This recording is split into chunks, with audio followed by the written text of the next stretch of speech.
अवकाळी पाऊस कमी झाला असताना आता नवीन संकट समोर आलंय। महाराष्ट्रात उष्णतेच्या लाटेचा अलर्ट देण्यात आलाय। अवकाळी पाऊस आणि तुफान गारपीट यामुळे शेतकऱ्यांचं अतोनात नुकसान झालंय। आता गारपिटीनंतर महाराष्ट्र मे आधीच होरपळून निघणार आहे। महाराष्ट्रात पुन्हा एकदा गारपीट होण्याची शक्यता आहे। दक्षिणेकडून सायक्लॉनिक सर्क्युलेशनची स्थिती निर्माण झाली आहे, त्यामुळे दक्षिणेकडून येणाऱ्या वाऱ्यांचा परिणाम महाराष्ट्रावरती होतोय।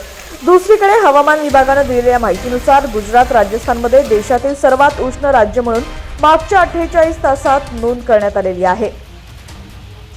गुजरातकडून येणाऱ्या उष्ण वाऱ्यांमुळे मुंबई उपनगर आणि कोकणात उष्णतेच्या लाटेचा इशारा देण्यात आलाय। विदर्भ आणि मराठवाड्यासाठी अजूनही गारपिटीचं संकट म्हणावं तेवढं टळलेलं नाहीये। महाराष्ट्रात पुढचे 4 दिवस 4 डिग्री सेल्सिअस अधिक तापमानाची नोंद करण्यात येईल असा अंदाज व्यक्त करण्यात आलाय। त्यानंतर 2 ते 4 डिग्री कमाल तापमानात घट होण्याची शक्यता आहे। 8 आणि 9 एप्रिल रोजी पालघर, ठाणे, मुंबई, रायगड, रत्नागिरी आणि सिंधुदुर्ग जिल्ह्यात येलो अलर्ट देण्यात आलाय। या जिल्ह्यांमध्ये अतिउष्ण तापमान राहणार आहे, त्यामुळे नागरिकांनी काळजी घ्यावी असं आवाहन करण्यात येत आहे। चंद्रपूर, गडचिरोली, सांगली, सोलापूर, लातूर, धाराशिव जिल्ह्यांमध्ये पावसाचा इशारा पुढचे 2 दिवस देण्यात आलाय। चंद्रपूर आणि गडचिरोलीमध्ये 10 एप्रिल रोजी गारपिटीचं संकट असेल असा इशारा हवामान विभागाने दिलाय।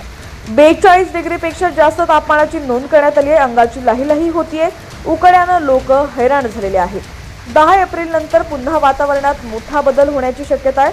अवकाळी पावसाचं संकट पुन्हा येईल।